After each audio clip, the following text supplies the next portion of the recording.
La guerre sous toutes ses formes, alors que le conflit en Ukraine a franchi le cap des 8 mois, tous les secteurs stratégiques sont pris pour cible par la Russie. Après les cibles énergétiques, la question alimentaire, le point tout de suite.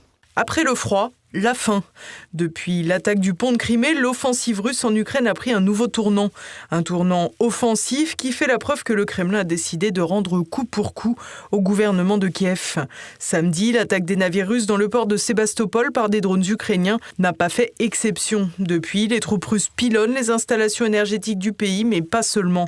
En effet, à peine l'attaque essuyée que les exportations céréalières étaient stoppées et les accords conclus en juillet dernier suspendus. De quoi laisser planer la menace des pénuries alimentaires évoquées par de nombreux commentateurs ces derniers mois. En effet, dès le début du conflit, les exportations de blé sont rapidement devenues un moyen de pression.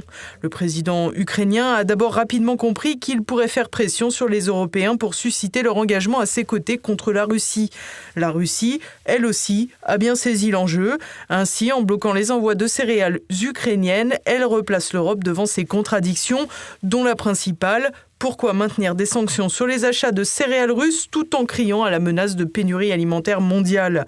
Par ailleurs, si les Occidentaux accusent la Russie d'exporter la famine dans les pays pauvres et tout particulièrement en Afrique, rappelons que l'essentiel des exportations ukrainiennes est capté par l'Europe et non par les pays du Sud.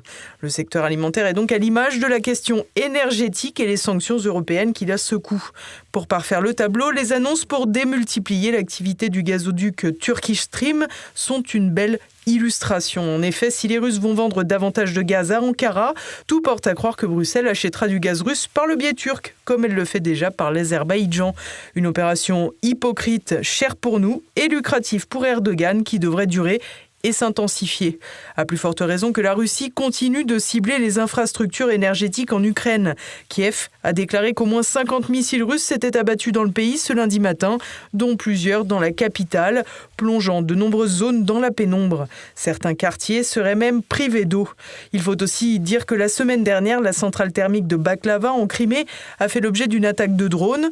Un incendie s'est alors déclaré sur place. Zelensky a laissé entendre qu'il s'agissait là d'une offensive russe, mais la Crimée étant annexée par Moscou depuis 2014, tout porte à croire que l'attaque provenait des Ukrainiens qui souhaitent récupérer le territoire.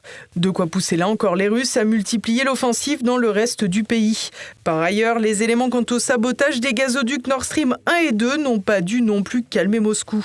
En effet, il semblerait que des messages de l'éphémère Premier ministre britannique Liz Truss, alors qu'elle était encore ministre des Affaires étrangères, auraient été interceptés par les services russes et qu'un d'entre eux correspondait ni plus ni moins à une revendication de l'action dans la Baltique. De quoi expliquer le passage éclair de la conservatrice anglaise subitement démissionnaire après seulement 44 jours en poste. Il n'en reste pas moins que la Russie considère donc officiellement que les explosions des gazoducs sont signées par les Occidentaux, avec en première ligne la Grande-Bretagne, une accusation balayée d'un revers de main par le ministre de la Défense britannique qui estimait qu'il s'agissait d'une fausse information pour détourner l'attention. Un peu léger.